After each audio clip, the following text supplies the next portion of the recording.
Bonjour, donc le but de cette capsule aujourd'hui, ça va être en fait de créer une nouvelle méthode qui va en fait tester, savoir le code du genre et pouvoir afficher le libellé masculin ou féminin. C'est juste pour montrer que dans une méthode, il y a aussi un traitement, un petit traitement, mais en tout cas un traitement. Voilà, donc ça c'est le but. Donc voilà, je règle un peu mon micro. Donc qu'est-ce que j'ai fait? On voit que maintenant que genre n'est plus en gris. Ici, il est en blanc comme les autres parce que je l'ai rajouté au niveau du constructeur. Le genre, il faut falloir donc le saisir, le mettre en place et le saisir au niveau du constructeur.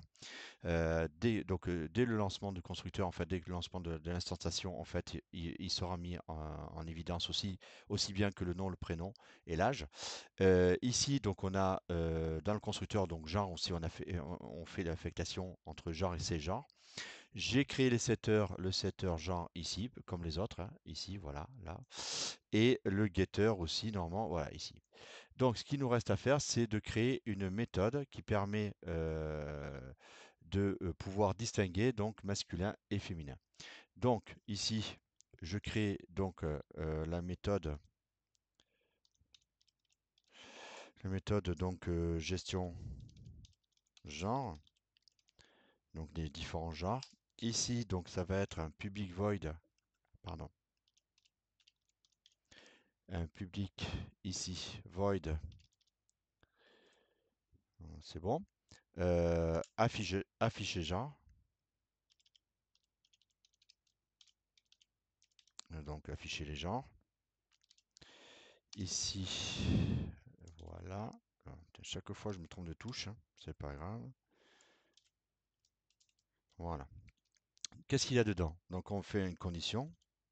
If, entre parenthèses, genre, donc il nous le propose. On voit bien que c'est un champ de compétiteur point genre, d'accord? On voit bien aussi. Alors, je n'ai pas assez insisté dans l'ancienne capsule, celle d'avant. En fait, on voit bien que tout ça, chaque fois, il nous guide. Et donc, une fois qu'on a créé, on récupère les informations qu'on a créées. Donc, en fait, s'il ne nous le propose pas, c'est que ça n'existe pas. Donc, ça, c'est pour pouvoir éviter de vous tromper. Donc, tabulation égale à 1. OK.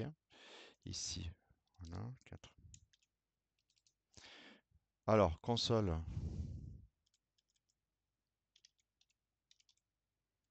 Point outline. Ici, c'est tout simple comme vidéo là. Le genre est masculin.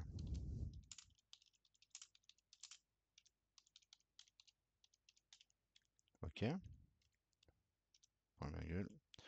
Et sinon, on a le else. Donc on finit là. Ici. Pardon. Désolé. Ici, donc on a le else. Relation. Ici. Et c'est console.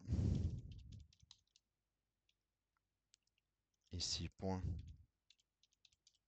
outline. Attends par là. Le genre. Donc là, ici. Le genre est féminin. Bon, là, c'est le cas où on a deux genres. On peut être escargot, on peut être cheval. Je m'en fous complètement, moi. Je rentre pas dans ce débat. On fait simple, on fait à l'ancienne, hein. Moi, je suis un vieux, donc on a créé donc afficher genre, on a créé notre, comment dirais-je, notre méthode. D'accord?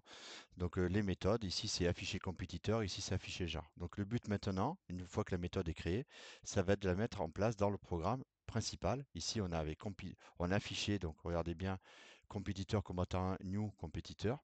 D'accord? Et le but c'est de pouvoir maintenant afficher. Donc les compétiteurs sont affichés. Ils ont bien un genre. Je vais arriver ici.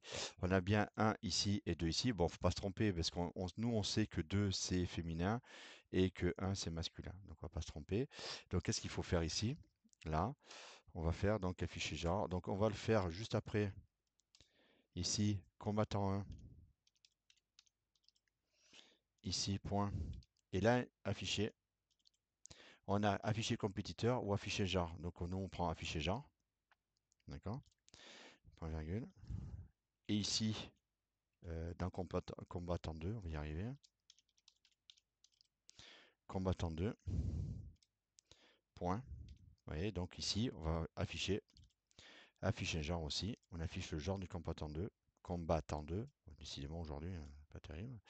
Au niveau communication. Ok, donc il nous reste qu'à démarrer. On voit bien que ici, je sais pas, je vais appuyer dessus, on va voir. On a le genre, voilà. Ici, on a bien le compétiteur, il a le code 1 et il est en genre masculin. Voilà, j'étais bien qu'il allait me le mettre après ici.